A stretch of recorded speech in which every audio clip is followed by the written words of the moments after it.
clearly there's an emerging class of creators like Julia who've embraced this new model. And I think that we're really fortunate to have the two gentlemen that are about to join me on stage so that we can talk to them about what this class of artists means to sort of the traditional industry gatekeepers and what overall the digital revolution that I kind of laid out a little bit earlier means to the existing gatekeepers in the industry. So we do have two fantastic leaders from the entertainment industry today. One of them is Michael Rapino, who's president and CEO of Live Nation Entertainment, which is the biggest touring and ticketing and everything company in the world, and Scooter Braun, who, among other things, is the talent manager behind Justin Bieber, Asher Roth. He signed Carly Rae Jepsen to his record label, and he's also the man who just signed Psy, the Gangnam Style artist, and is starting to really make some waves with him here in America. So Michael and Scooter, if you want to join me out here on stage.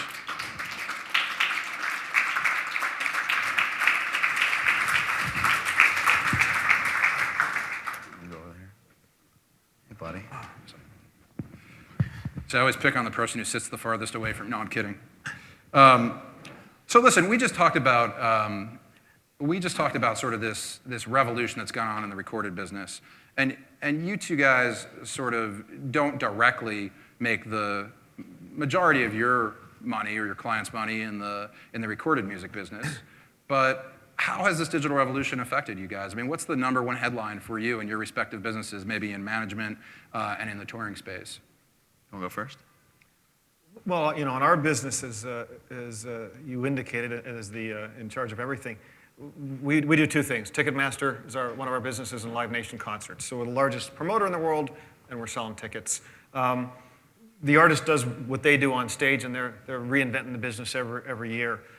Our job as the promoters to sell tickets, and Ticketmaster is to kind of process it and become more than that.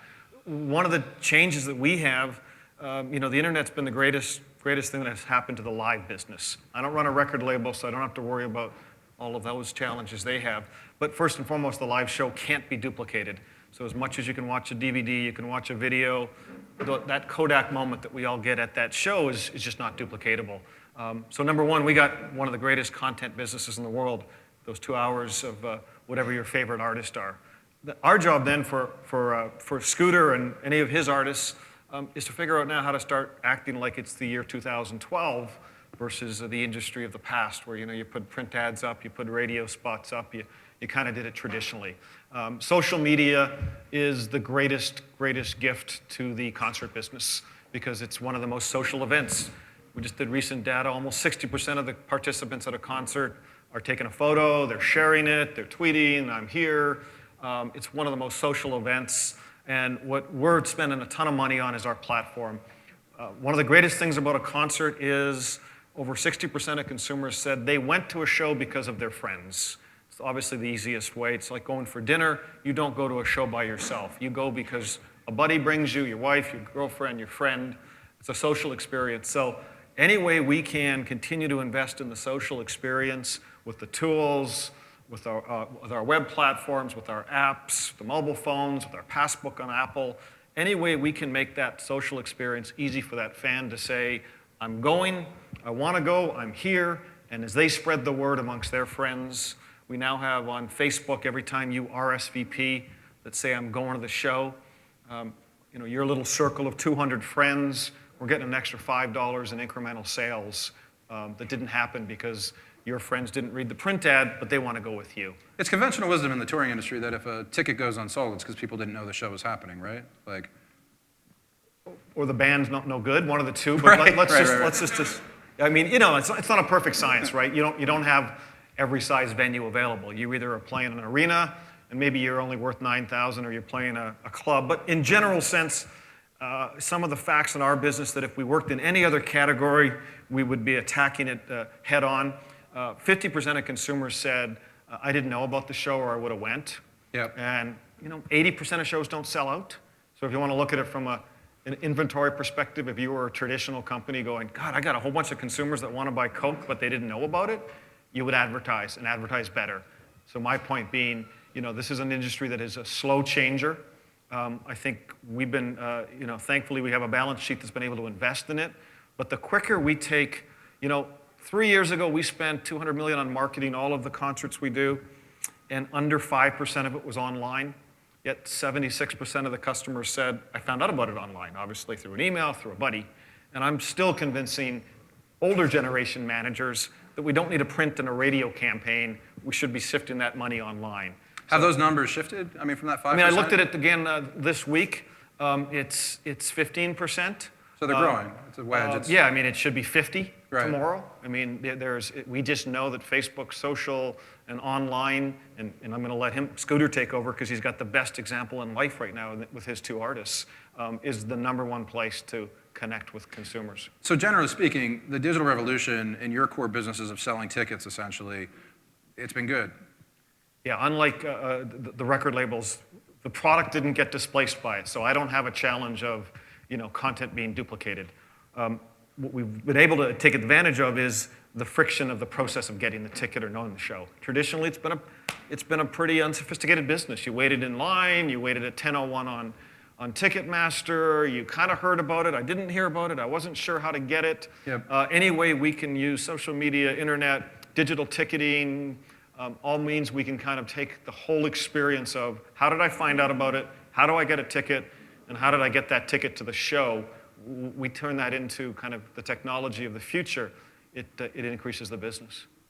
Now, Scooter, you cut your teeth at a time when the traditional record business was still sort of happening. But you certainly, I mean, all of your success has come post-digital revolution, and you've really been a poster child for, well, for many things that we won't talk about here today. But you've been a poster child for utilizing the social space and discovering talent using the social space, marketing, distributing talent using the social space. So I guess my question to you might be a little bit different, which is, well, how do you find, it's like I'm almost asking you to sort of think about a history that you didn't fully have, but tell me about the differences between sort of when you were really first starting out and working with in the early days in Atlanta to today. Why don't you tell them about the night you took them out with One Direction? No, I'm just kidding. Well, when I started in Atlanta, kind of just give you the history, I was in college when Facebook came out. Emory was where I went to school. Emory is where I dropped out of school. Emory is where I broke my mother's heart. And kind of the way I look at the internet is probably different than the way the media describes the social revolution. Everyone talks about how many millions of hits you have and how many interactions and all these different things. And the way I look at it is it saved me a lot of time. The old record industry, you had to take an artist, you had to put them on, in a van and get them to every radio station right away, and you had to figure out when you can get them to this country and when you get them to that country. And to me, I just looked at the internet as a way to save me a lot of sleep. So funny enough, the first artist I ever found on the internet is Asher, who's sitting right here. Asher, we were broke together, and they said a kid wearing flip-flops couldn't break without a mixtape, and Asher was the first artist of his kind to break and have a big mainstream smash and a top 5 album. I had to make you look good there, buddy. But I guess the way I look at it is, instead of interactions with the millions, because you can reach millions, I looked at the internet and social media as a way to interact on a one-on-one basis in a very intimate setting. So whenever I create a video with an artist, or whenever I talk to my artist of how we're going to market them, or any brand in general, I figure, how would I react if I was sitting in front of my computer and I saw this and no one was around? And would I pay attention?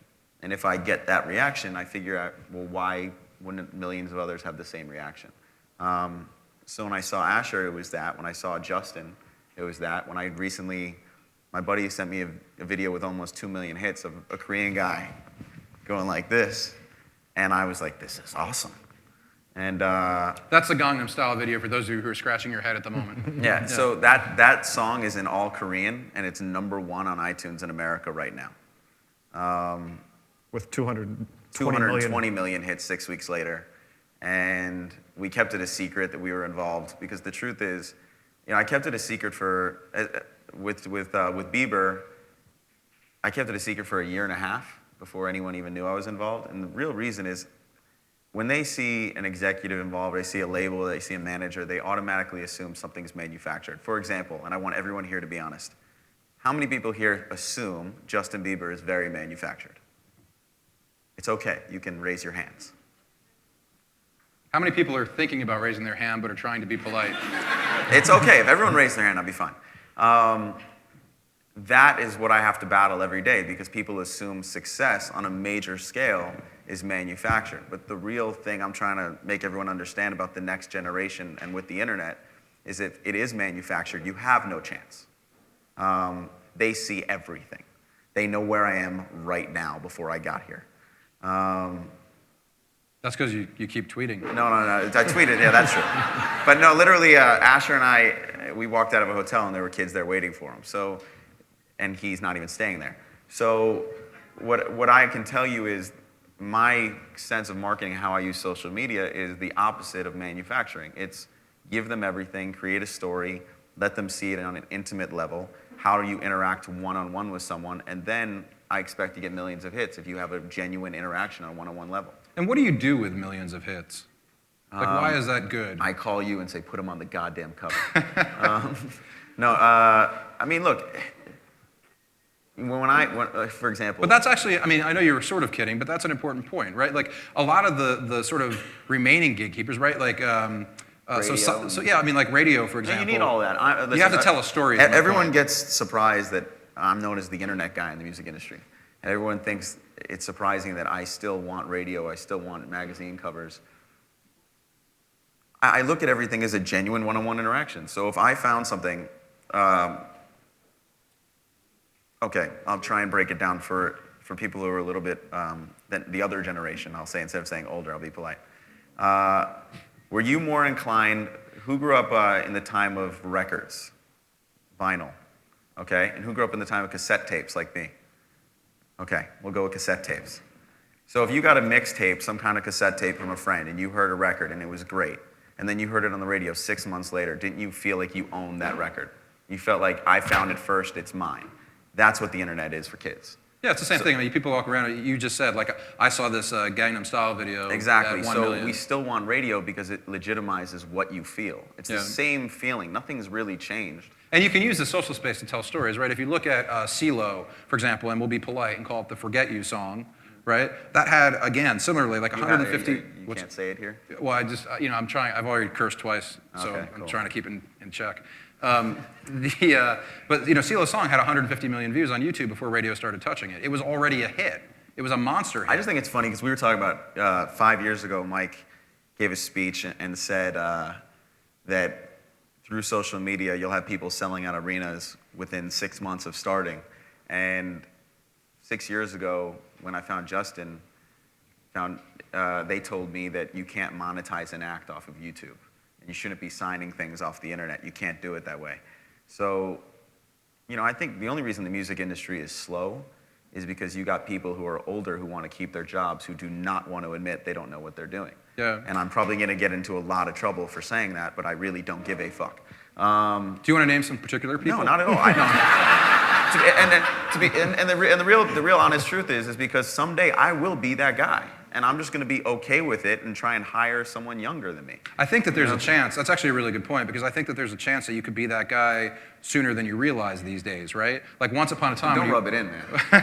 When you look at those cycles, though, right? I mean, they come faster and faster. That's now. why it's good I sign a bunch of teenage acts too because they're telling me what's going on. Yeah. I'm 31 and I feel old every single day. But go fuck yourself. So, Michael, I have a question for you. That's a perfect segue. See, I was saving it for that third curse. we both wanted a curse. Transition is that?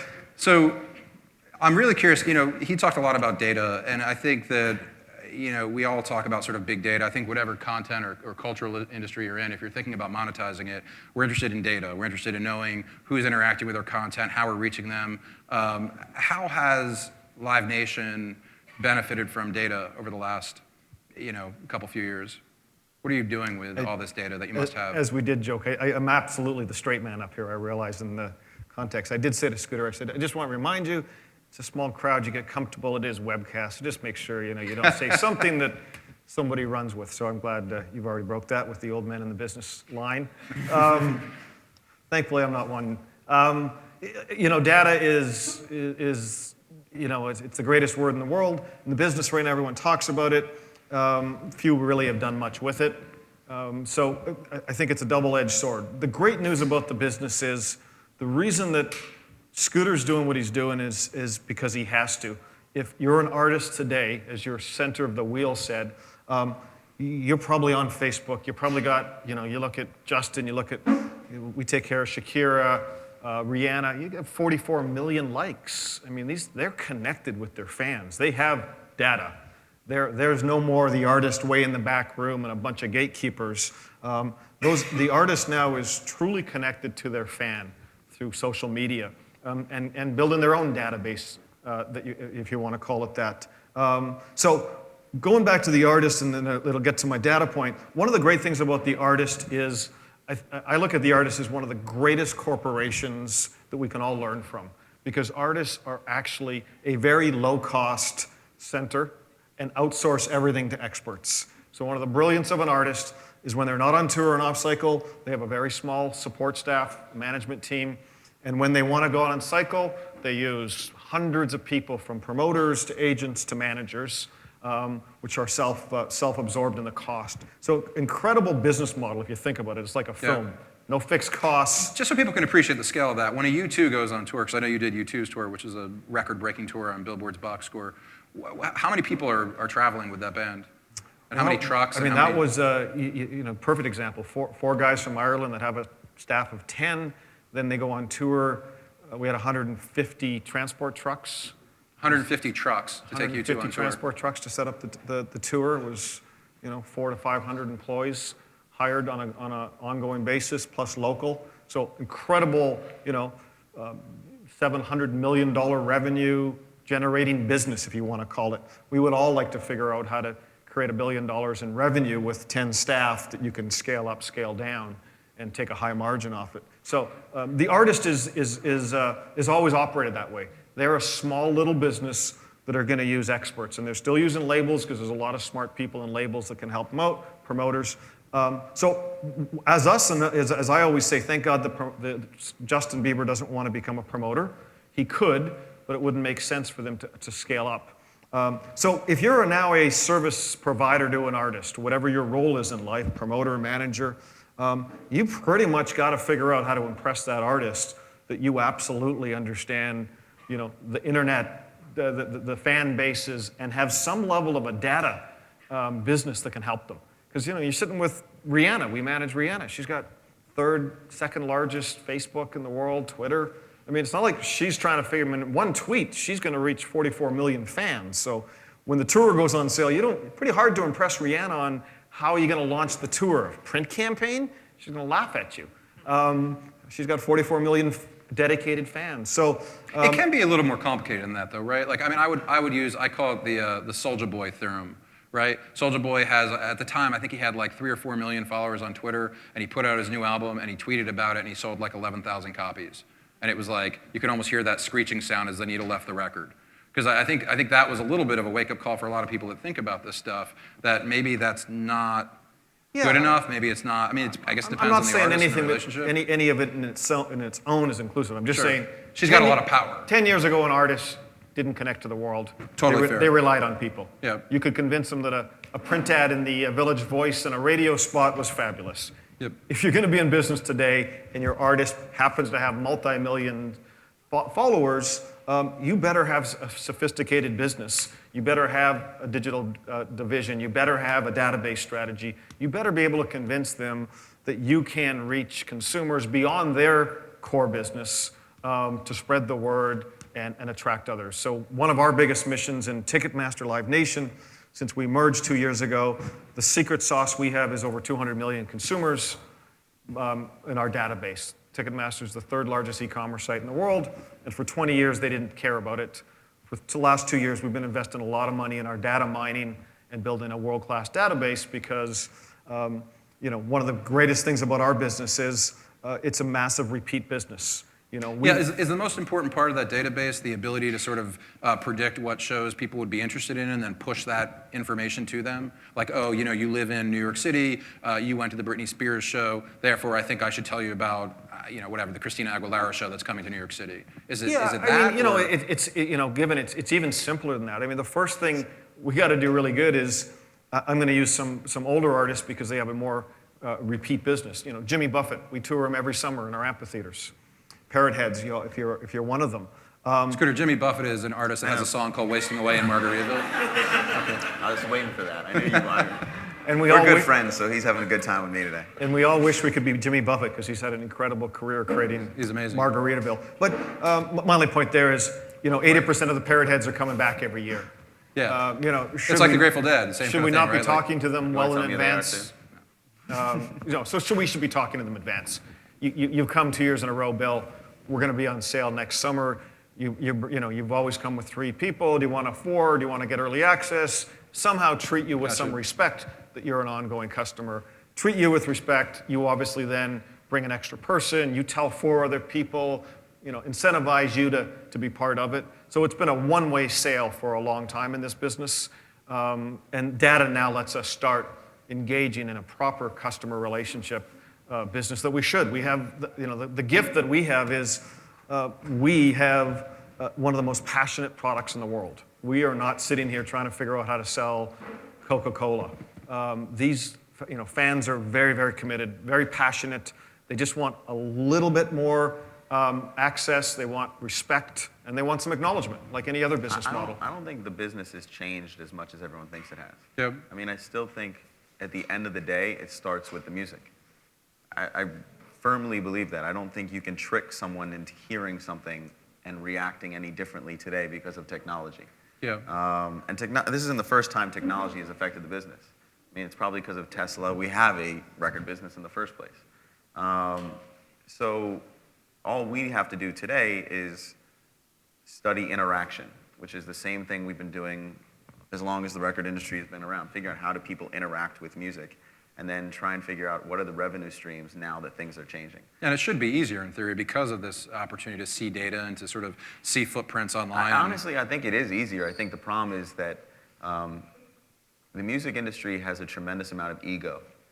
And how do we name our number ones, and how do we get the accolades? How do we get to the Grammys and all those different things? Because at the end of the day, we actually make more money if we look at all the revenue streams now than we ever have.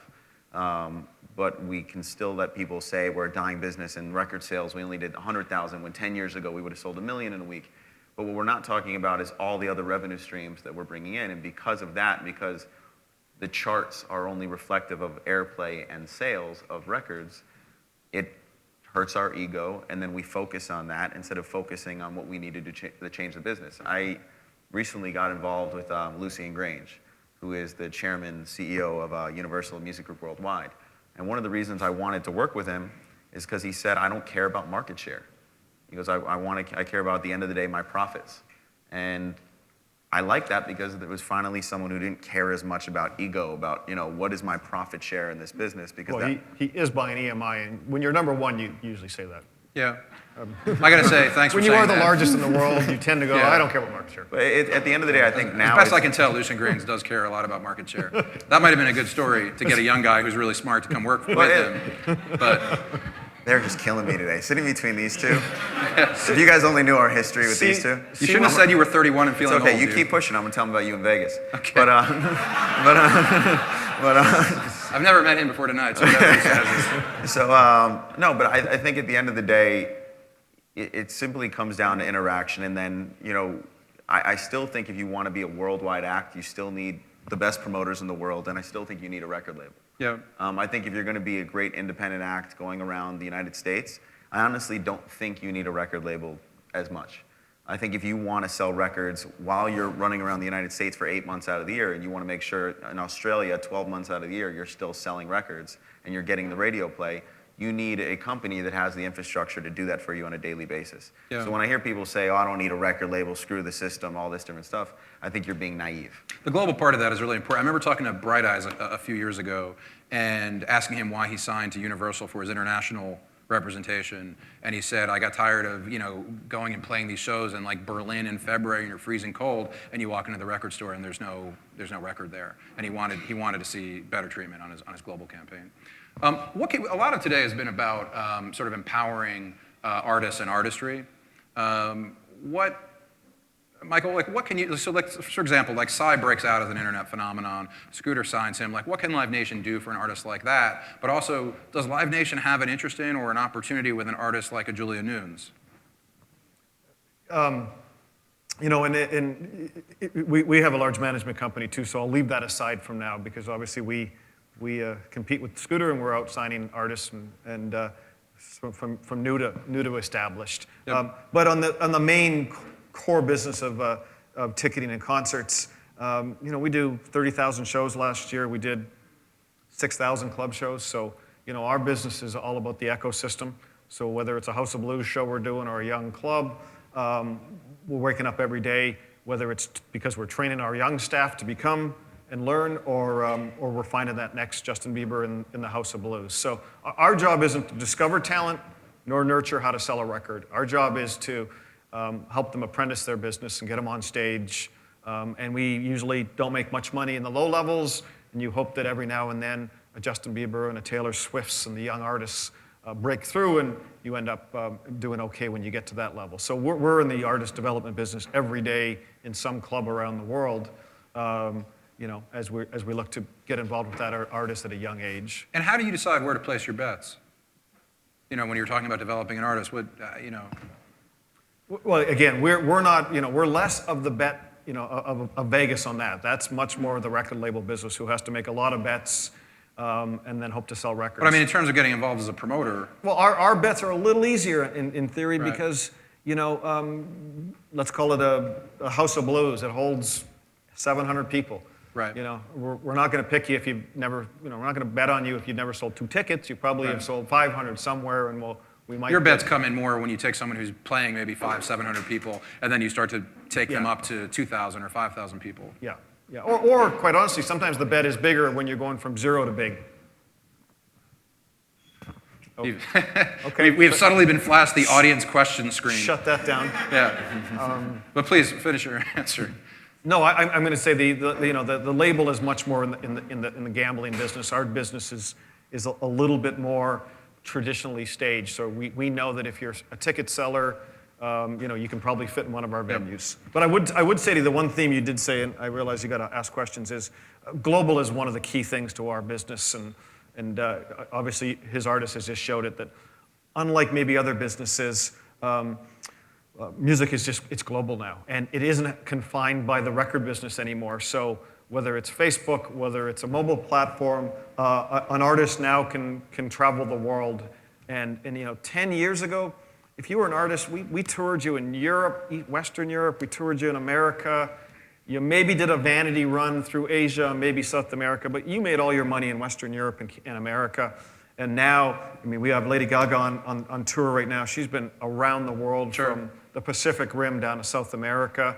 U2, we did some of the biggest grosses in Latin America and South Africa. So it is now a global business. If you're an artist, you are touring the world. There's no more American-centric to touring. It's a global business. And Scooter, we're going to get to audience questions just 1 minute, but I want to ask you too in terms of placing your bets. I mean, I watched the Psy Gangnam Style video probably at like 7 or 8 million views and thought I was late then.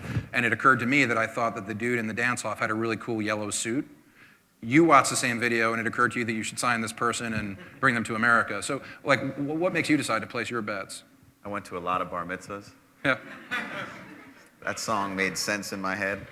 You saw it as a bar mitzvah song? Yeah. I saw that song, I was like, Kana Joe, Macarena. So. But you want more than that for Psy. No, listen, but it was funny because when I called Psy and I said I want to sign you, I didn't know if he would speak English. And that awkward moment when you find out I he said I want doesn't. to sign you, and his response was, why? Yeah. And I said, well, you know, I explained it to him. He goes, but I sing in Korean. And I said, yeah, I know that. He goes, do you want me to sing in English? I said, no. And then he said, why again? And we had a whole conversation. Then he took me to Koreatown, and we drank all night. So I think at the end of the day, it's the same as any business. You trust your gut. I think if you talk to any entrepreneur ever, they'll probably say if you trust your gut, and your gut over time has been honest with you, you just begin to follow it. And when my gut goes off, I kind of just follow it and see where it takes me. Follow through. All right, so We have some audience questions. I see some hands. Is there a mic floating around? There's one back there. There we go. Hi there. So a lot of the artists you guys mentioned today are, in fact, well past being musicians. They're back here. Hello. They're brands, right? So Justin Bieber doesn't just sing songs, he sells perfume. Lady Gaga is an entire concept, frankly. How important is it to you guys to develop an artist past that musical element and into something that's bigger? And how do you use social media, digital technology, et cetera, to help usher that level in? And obviously every artist is not going to get there, but many of the ones you guys described today and that you work with are there. So just curious. So the question is building a brand. How do you, how important is it to you to sort of build a holistic brand around an artist, and how are you using the web to do that, the social media? Want me to go? Yeah, Justin, you got some great examples. So there's a difference between a song that people will listen to and a song or an artist people will consume. So anyone in this room can easily, illegally download an album. No one will ever know.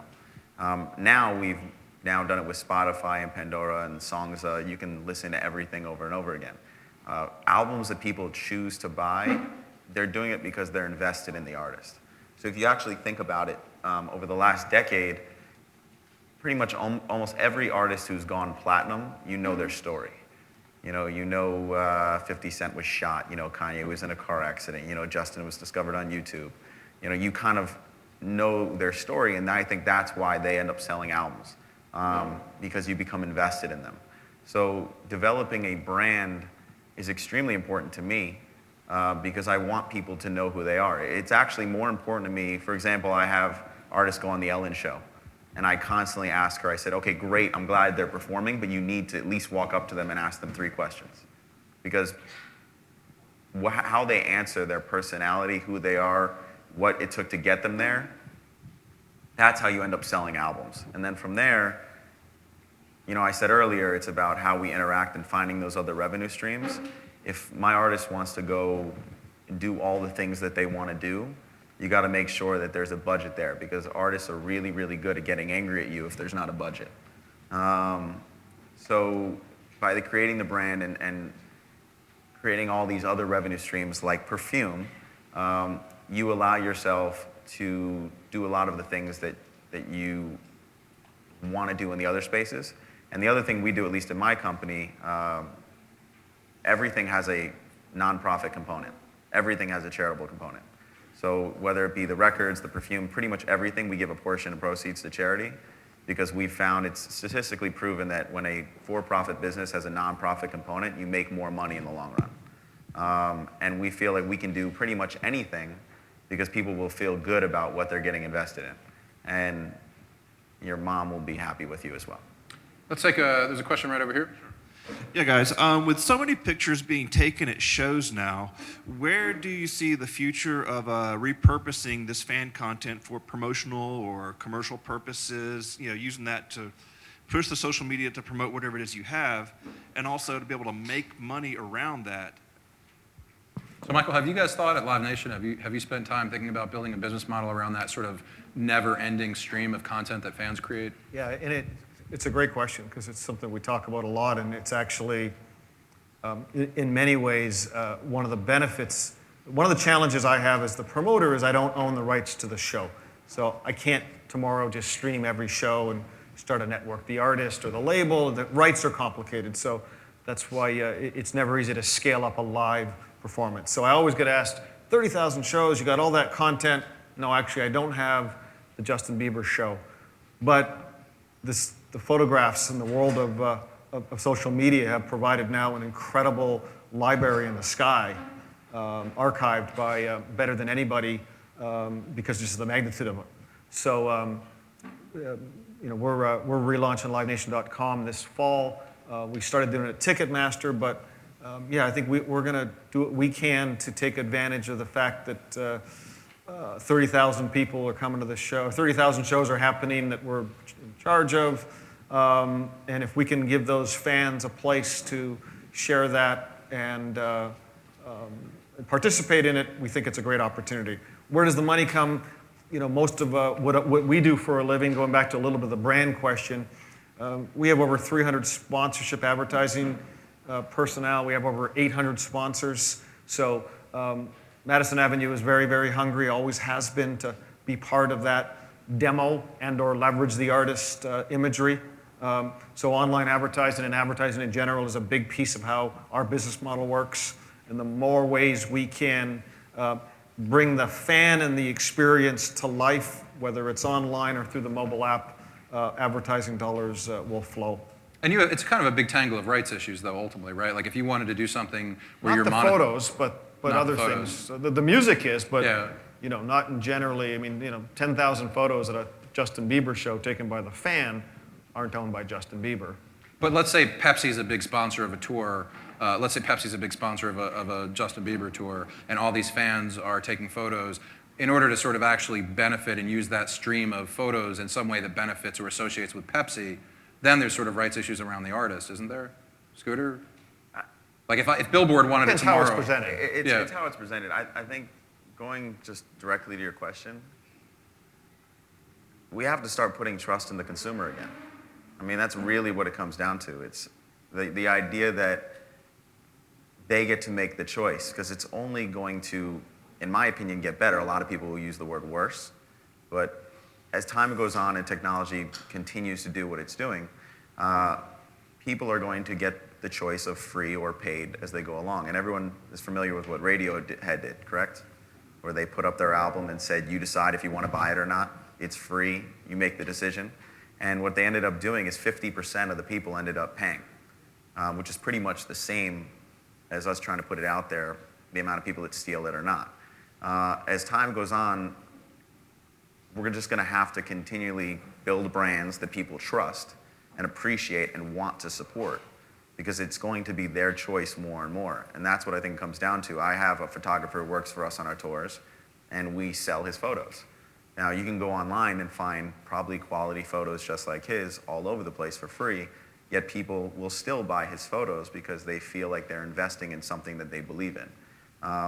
When fans, hardcore fans, go out and buy an album at a Target or a Walmart and buy it repeatedly because they want to see it go to the top of that chart, they're not buying it because, oh my God, I need this album 6 times. They're buying it because they appreciate the hard work that went into it by that artist that they love and appreciate, and they're making that choice. And I think as time goes on, I think at least in our industry, the music industry, he's on the promotion side of it, but we were spoiled for a very long time. We could put out one single and do what our industry called album fillers. We have, those are good, that's an album filler. And we put out one single and 9 album fillers and force you to buy a CD, the whole thing, or cassette tape, whatever it is. And that has changed. And now I like it when artists are walking in and say, I can't put an album filler, I gotta make sure every song counts. And that's because they want to sell an album. So I think as time goes on, and now I'm rambling, we just have to continue to make quality content and put out quality brands, and also how the artist presents themselves as human beings, I also think plays a very large part in it. If they're likable, plays a large part in if people are going to buy those Goes albums. back to telling that story. Do we have time for one more question? Is there another question? We've answered every question everyone could possibly have about the music business. Please don't call on Asher. We've got a question right here Ignore from him. Asher Roth. I cannot wait to hear this question. This is When's the new Asher Roth record coming out? All right. I think, when is the new Asher Roth record I'm coming dead serious. I really want to know. January 22nd. Nice. January 22nd, new Asher Roth record. Listen, I want to just say thank you so much to Scooter and to Michael. Sincerely, no kidding. You couldn't have 2 people that are working harder and having more success at sort of defining what the new music business looks like. So thank you very much for joining us here today for this discussion. Yes, thank you. Thank you.